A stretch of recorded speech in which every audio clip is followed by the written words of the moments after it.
আল্লাহ আল্লাহ আল্লাহু মালি রাব্বুন ইল্লাহু আল্লাহ আল্লাহ আল্লাহু মালি রাব্বুন ইল্লাহু। रज़ा जामा मस्जिद को सब्सक्राइब करें। अल्हम्दुलिल्लाहि रब्बिल आलमीन वल आक़िबतु लिल मुत्तक़ीन वस्सलातु वस्सलामु अला रसूलिहिल करीम अम्मा बाद फ़अऊज़ु बिल्लाहि मिनश शैतानिर रजीम बिस्मिल्लाहिर रहमानिर रहीम क़ाल अल्लाहु तबारक व तआला फ़िल क़ुरआनिल मजीद वल फ़ुरक़ानिल हमीद शहर रमज़ान अल्लज़ी उन्ज़िल फ़ीहिल क़ुरआन इला आख़िरिल आया। सदक़ल्लाहु मौलाना अज़ीम व बल्लगना रसूलुहुन नबियुल अमीनुल मतीनुल करीम व नहनु अला ज़ालिका लमिनश शाहिदीन वश्शाकिरीन वल्हम्दुलिल्लाहि रब्बिल आलमीन। अल्लाहु रब्बु मुहम्मदिन सल्लल्लाहु अलैहि वसल्लम नहनु इबादु मुहम्मदिन सल्लल्लाहु अलैहि वसल्लम बलगल उला बिकमालिही कशफत दुजा बिजमालिही हसनत जमीउ खिसालिही सल्लू अलैहि वालिही। आज मैं आपके सामने एक बेहतरीन उम्दा खुशखबरी लेकर के हाजिर हुआ हूँ, जिसे आप सुनेंगे तो इंशाअल्लाह ताला मचल जाएंगे। और वो ये है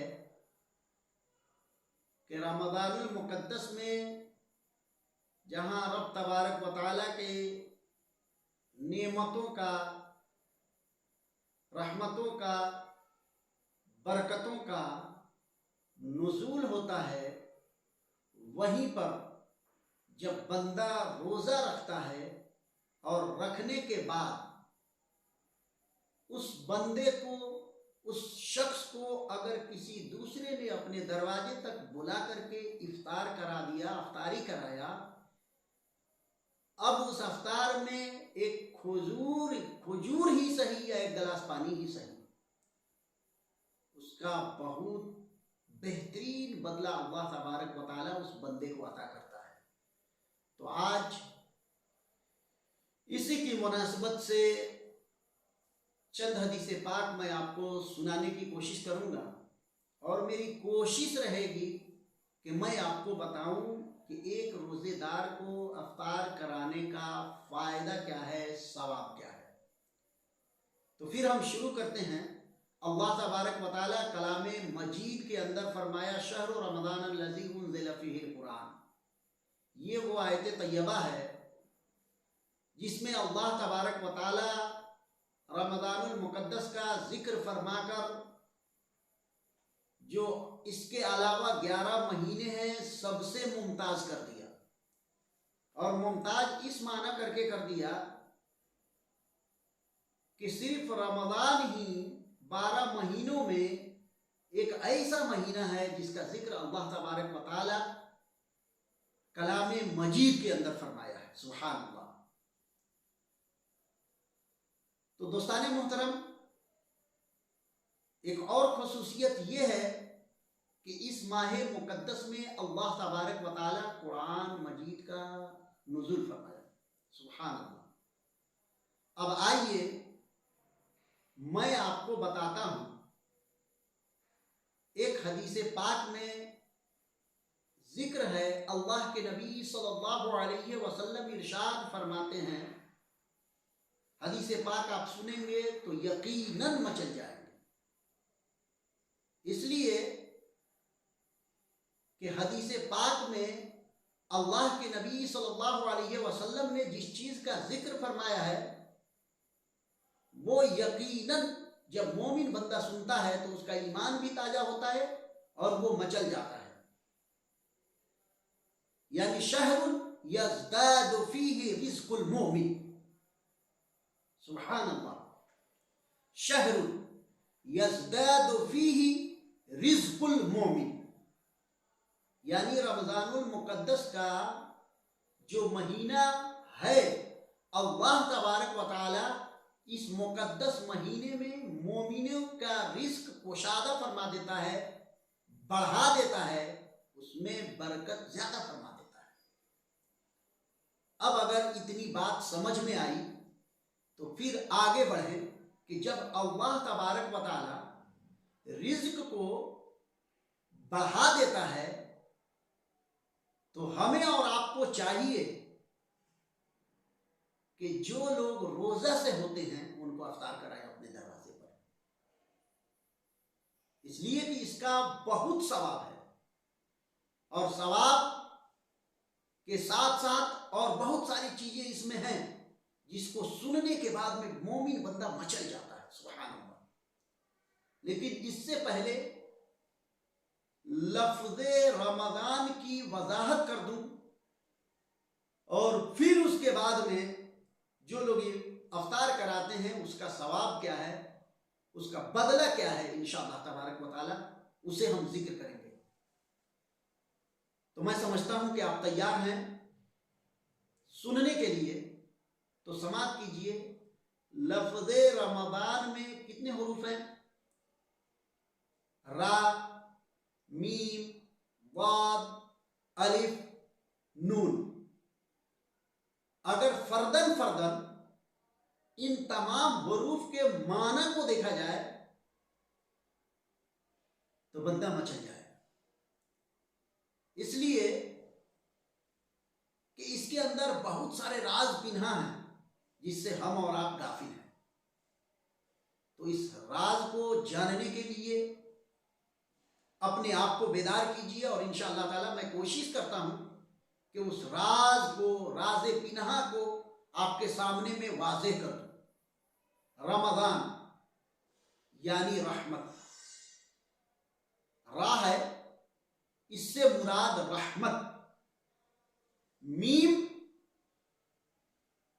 जो अल्लाह तबारक व तआला इसमें पोशीदा रखा है, मीम से अगर आप मुराद लेते हैं, एक तो रा से मुराद है रहमत और मीम से मोहब्बत। मीम से आप मोहब्बत मुराद ले सकते हैं और इसके बाद में है दाद। इसके बाद में दाद है, अगर इसका माना आप देखें तो इससे अल्लाह तबारक व तआला जो है उस चीज की तरफ इशारा किया है। हमारे उलमा इकराम जिस चीज की तरफ इशारा किए हैं आप सुनेंगे तो मचल जाएंगे।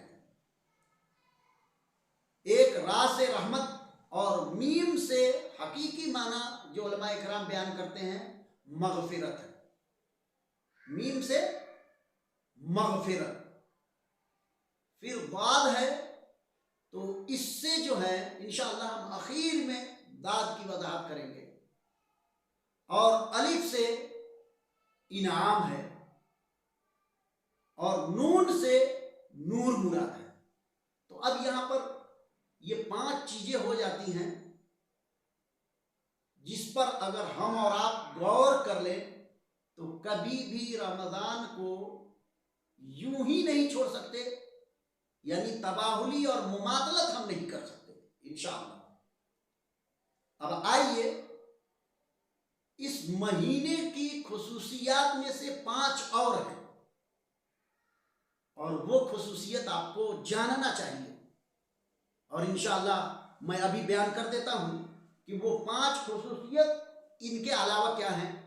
तो सबसे पहले रोजा एक खुसूसियत, फिर उसके बाद में तरावीह दूसरी खुसूसियत, फिर उसके बाद में एतकाफ तीसरी खुसूसियत, फिर उसके बाद में लैलतुल कद्र चौथी खुसूसियत है, 5वीं खुसूसियत तिलावतुल कुरान है।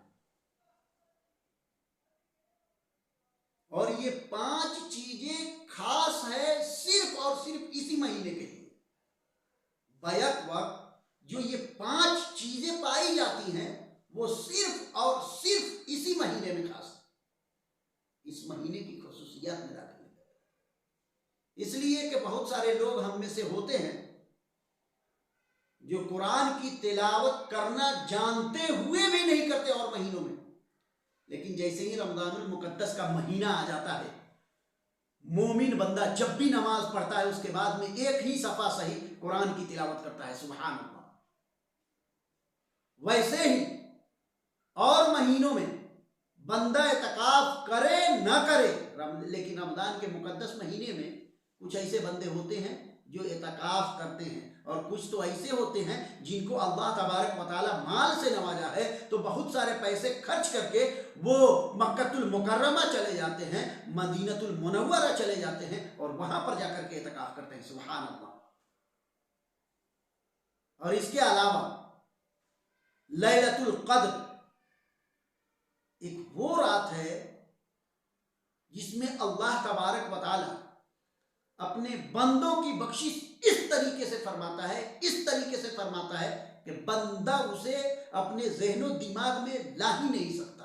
अगर सिद्क दिल से लैलतुल क़द्र को वो पाता है और उसमें सिद्क दिल से तौबा करता है और अपने रब की कुर्बत को अख्तियार करता है, तो इंशाअल्लाह तबारक व तआला इससे बढ़कर नेमत बंदे के लिए कुछ हो ही नहीं सकता। और रोजा, इसके बारे में आप जानते हैं। फिर उसके बाद में तरावी, इसके बारे में भी आप जानते हैं। फिर उसके बाद में इतिकाफ, इसके बारे में भी आप जानते हैं। तो ये 5 खुसूसियतें हमें याद रखनी चाहिए। अब आइए, अल्लाह के रसूल सल्लल्लाहु अलैहि वसल्लम ने फरमाया, मन फतर औ फुतिर फीही साइमन, यानी रमजानुल मुकद्दस के महीने में जिसने किसी रोजेदार को इफ्तार कराया, सुभान अल्लाह। मेरे सरकार ने क्या फरमाया? रमजान के मुकद्दस महीने में जिसने किसी रोजेदार को इफ्तार कराया,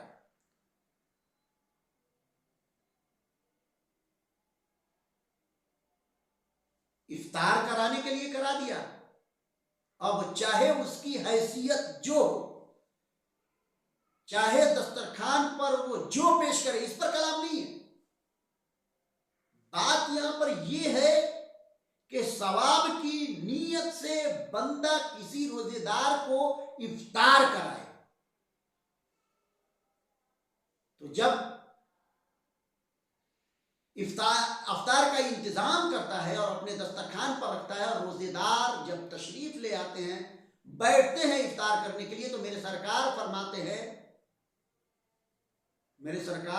हैं कान लहू मग़फ़िरतन लिज़्ज़ुनूब।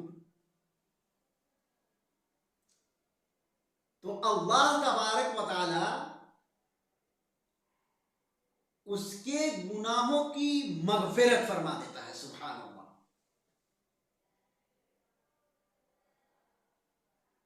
कान लहू मग़फ़िरतन मिनज़्ज़म्बि और मिनज़्ज़ुनूब। तो अल्लाह तबारक व तआला बंदे की गुनाह को माफ कर देता है।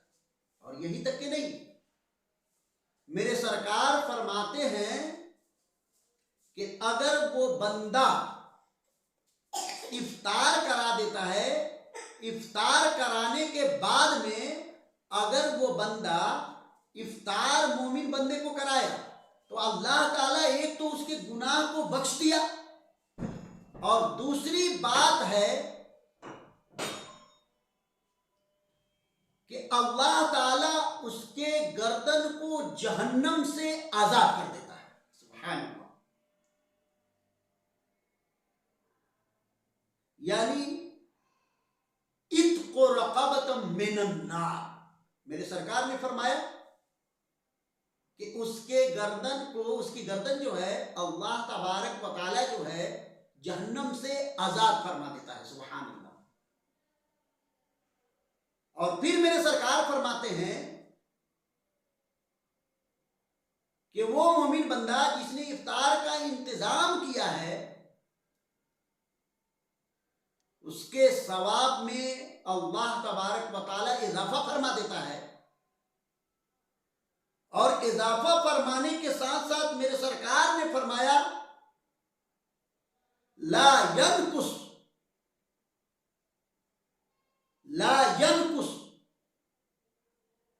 अजरुहु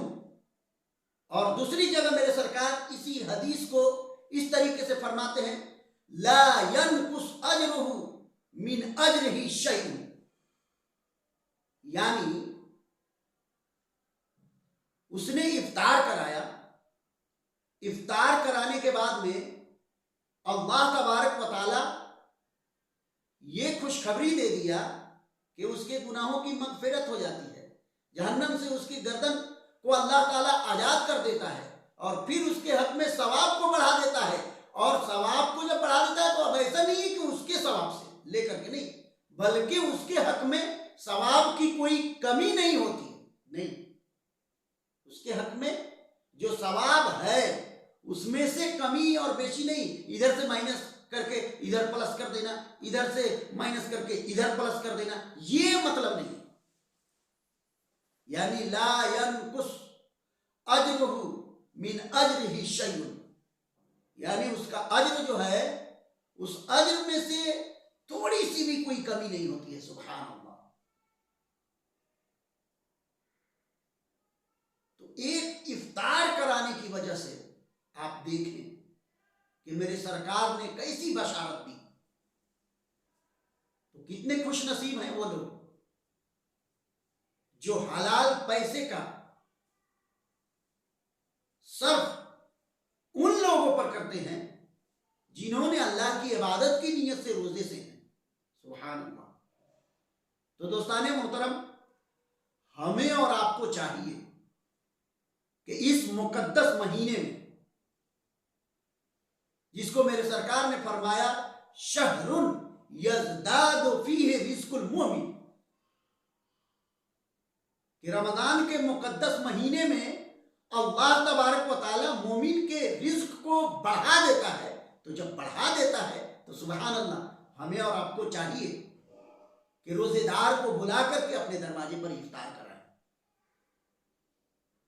एक तो इफ्तार कराने का सवाब मिल जाएगा, और जिसने इफ्तार कराया है अल्लाह ताला उसके गुनाह को माफ कर देता है, फिर उसके गर्दन को जहन्नम से आजाद कर देता है, फिर उसके अमाल में सवाब को बढ़ा देता है। उन रोजेदारों की वजह से, और इन रोजेदारों के हक में सवाब में कोई कमी भी नहीं होती है। सुभान अल्लाह। लिहाजा हमें और आपको चाहिए कि इफ्तार का इंतजाम करें, और जो अपनी हैसियत है उस हैसियत के मुताबिक रोजेदारों को बुलाएं, बेहतर से बेहतर इफ्तार का इंतजाम करें और उन्हें खिलाएं सवाब की नीयत से। लेकिन बाद लोग हम में से ऐसे हैं जो इफ्तार इस नीयत से कराते हैं कि समाज के लोग देखे और कहे अरे यार कितना बड़ा आदमी है, कितना पैसे वाला है। वाहवाही लूटना उनका मकसद होता है, रियाकारी मकसूद होता है, दिखाना उनका मकसद होता है। अगर दिखाना मकसद हो, रियाकारी आपका मकसद हो, वाहवाही लूटना मकसद हो, तो फिर वो इनामात जो हदीस पाक में रसूल पाक सल्लल्लाहु अलैहि वसल्लम ने बयान फरमा दिया है, उससे आप महरूम हो जाएंगे। इसलिए कि इस्लाम में कोई भी इबादत हो, अगर उसके अंदर रियाकारी पाई गई,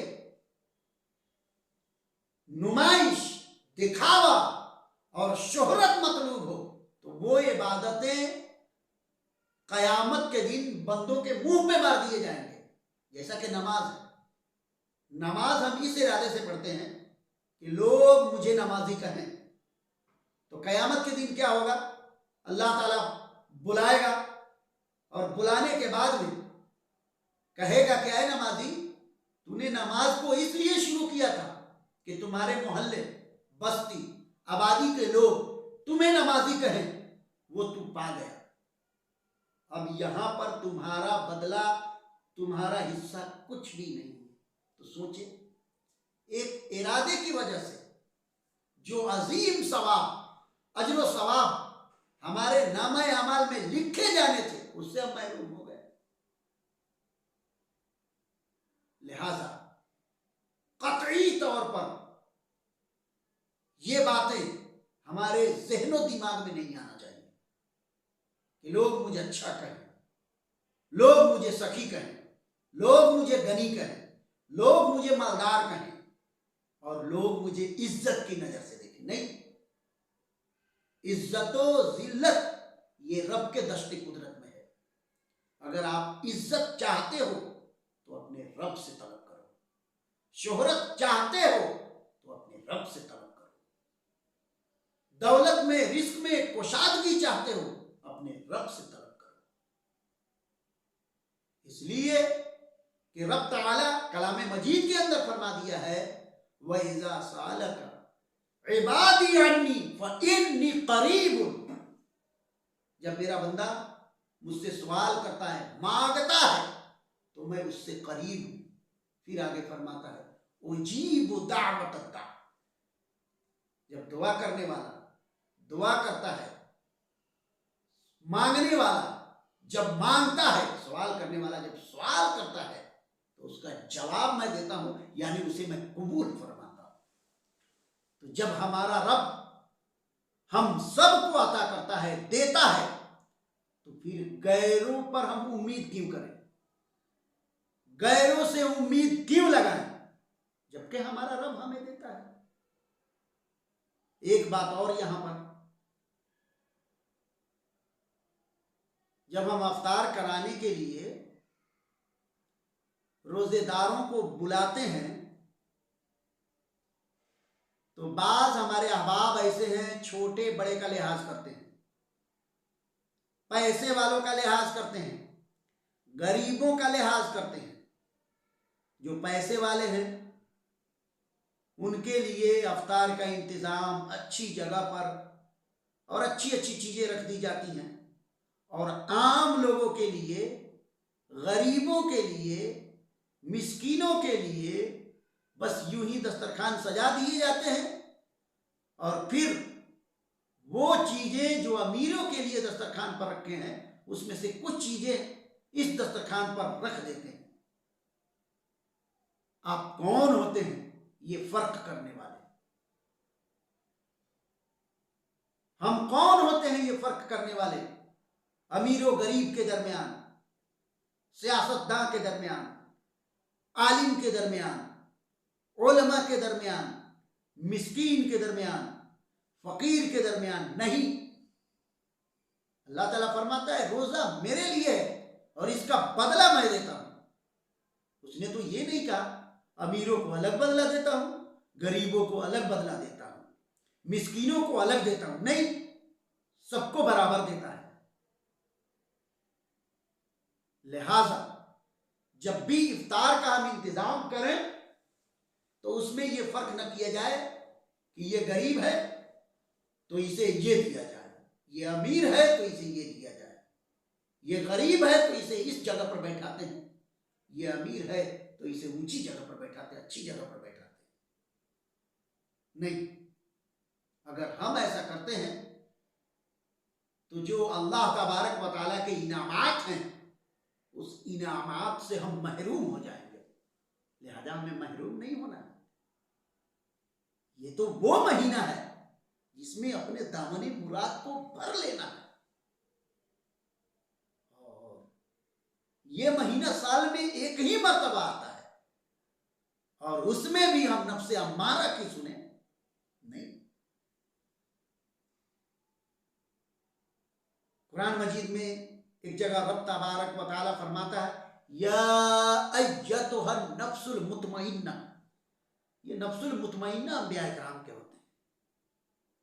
इरजिई इला रब्बिक, अपने रब की तरफ लौट जा, रादिया मर्दिया,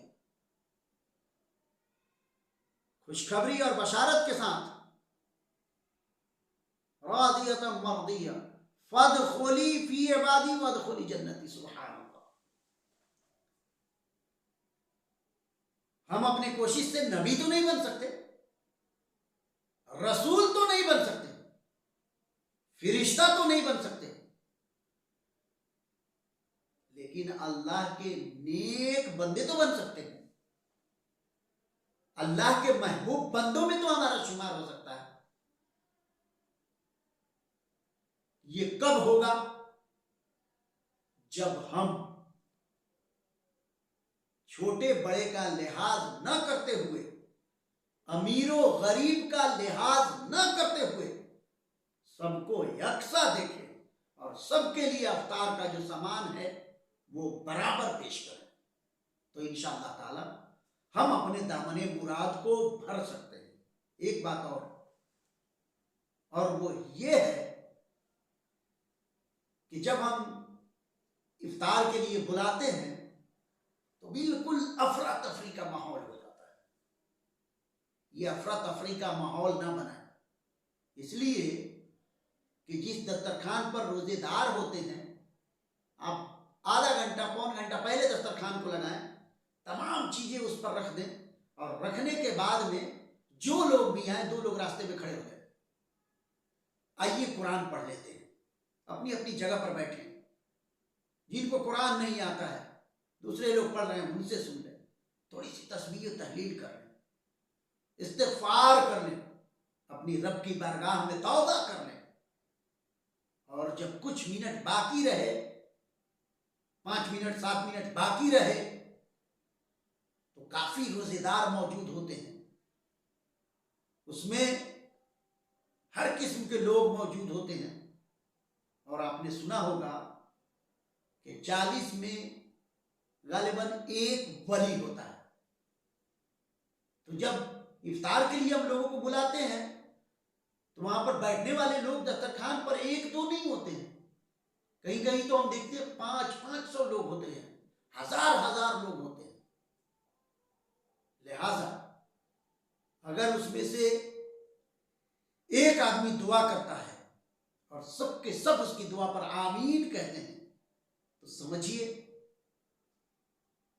कि अगर उनमें से एक की दुआ कबूल हो गई और उस पर ये सब आमीन कहते हैं, तो यही हमारे निजात के लिए काफी है। सुभान अल्लाह, काफी है। लिहाजा रसूल पाक सल्लल्लाहु अलैहि वसल्लम ने फरमाया कि अफ्तार के वक्त में अल्लाह तबारक व तआला दुआ को कबूल फरमाता है। तो ये वक्त जो होता है कबूल दुआ का है। और जानते हैं दुआ मुख्खुल इबादत, ये दुआ जो है ना इबादतों का मगज है। लिहाजा सिर्फ जाकर के अफरा तफरी का माहौल बना करके अजान हो रही है, पानी लाओ, शरबत लाओ, ये लाओ, वो लाओ, ये करने की जरूरत नहीं है। वक्त को गनीमत जाने और उसका पूरा फायदा उठाने की कोशिश करें। यहां पर यह बात भी वाज़ेह कर दूं कि दस्तरखान पर सामने जो मौजूद हो उसी को खाएं। कभी इधर से, कभी उधर से, कभी इसके सामने से, कभी उसके सामने से, उठा करके खाना और बिल्कुल समझ में ना आए सामने वाले को कि ये कौन ऐसा इंसान है जो सकाफत से, अदब से बिल्कुल खाली है। मेरे सरकार ने फरमाया कि एक दस्तरखान पर बैठो और बैठने के बाद में जिसमें खाना पेश किया जाए तो जो तुम्हारे सामने में हो वहीं से उठा करके खाओ।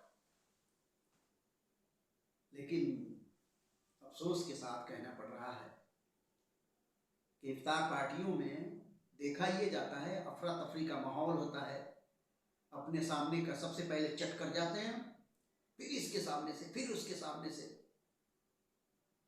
हाथ बढ़ा करके, कूद करके, लपक करके हम कोशिश करते हैं कि कितना खा लें। कम ही खाएं, अदब से खाएं, ढंग से खाएं। इसलिए कि वहां आपका मकसद ये नहीं होना चाहिए सिर्फ कि हम खाने जा रहे हैं, नहीं, आपका मकसद जाने के साथ साथ, खाने के साथ साथ ये भी होना चाहिए कि इतने सारे रोजेदार वहां पर मौजूद होंगे, उलमा की जमात होगी, सुलहा की जमात होगी, सब के सब वहां पर मौजूद होंगे, वहां पर दुआएं होंगी। अल्लाह ताला इस रमज़ान के सदके में अगर दुआ को कबूल कर लिया तो फिर मगफिरत के लिए एक बेहतरीन मौका जो हाथ आया है इंशाअल्लाह तबारक व तआला ये हम सबके निजात के लिए काफी है। इस मकसद से हमें जाना चाहिए। और एक चीज और, वो खास तौर पर मैं जिक्र करना चाहता हूं, जब मालदारों की यह इफ्तार पार्टी हो ना तो सबके सब लोग बढ़ चढ़ करके हिस्सा लेते और जाते हैं। लेकिन अगर कोई बहुत बड़ा मालदार नहीं है, मुतवस्सित दर्जे का आदमी है, वो इफ्तार पार्टी जब देता है तो लोग अपने छोटे छोटे बच्चों को भेज देते हैं, खुद नहीं जाते। अरे यार, ऐसे के दरवाजे पर क्या जाना, आप सोचें। अरे 10 ही रुपया लाया है, मेहनत का लाया है, एक खजूर ही ला करके दस्तरखान पे रखे हुआ है या एक गिलास शरबत ही रखे हुआ है। आप ये मत देखें कि हम कोरमा खाने जा रहे हैं, बिरयानी खाने जा रहे हैं, ये मकसद नहीं है।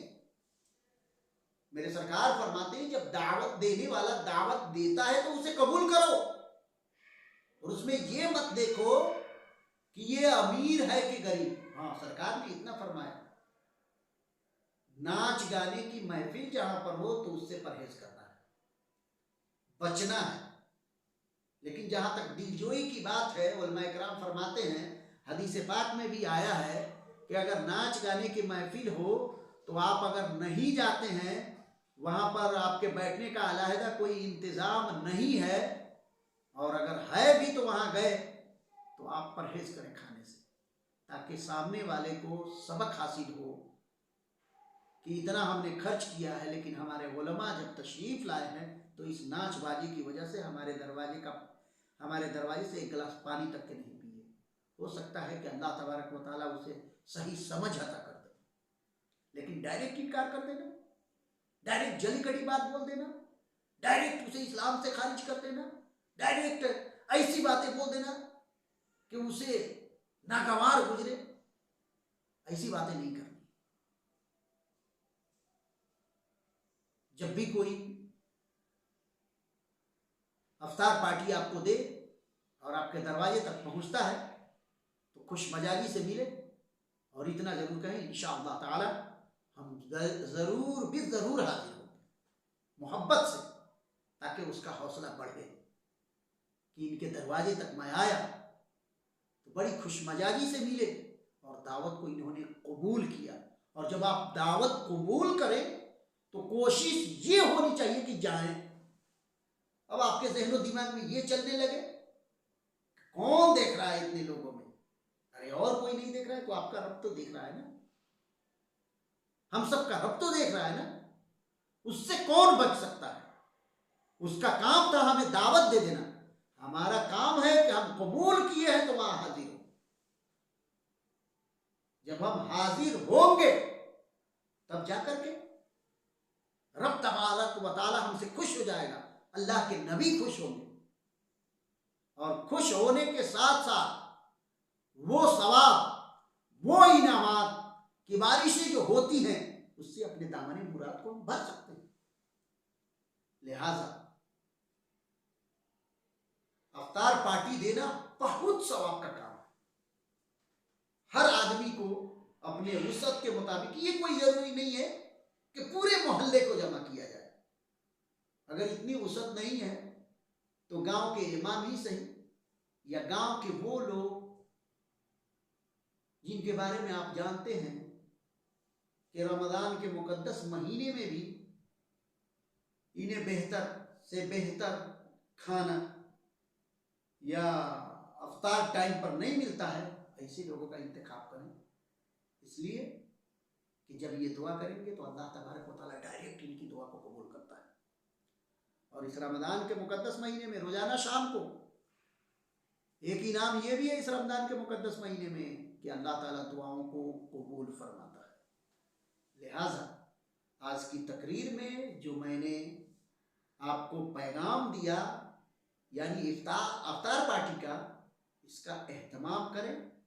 जिसको मेरे सरकार ने अपने ज़बान में फरमाया है वो हदीस पाक मैंने आपको पढ़ करके सुना दिया है। अल्लाह तबारक व तआला की मुकद्दस बारगाह में दुआ करता हूँ कि अल्लाह तबारक व तआला हम सबको सुनने से ज़्यादा इस पर अमल की तौफीक बख्शे।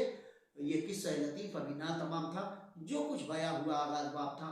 वमा अलैना इल्लल बलाग। अस्सलामु अलैकुम व रहमतुल्लाह।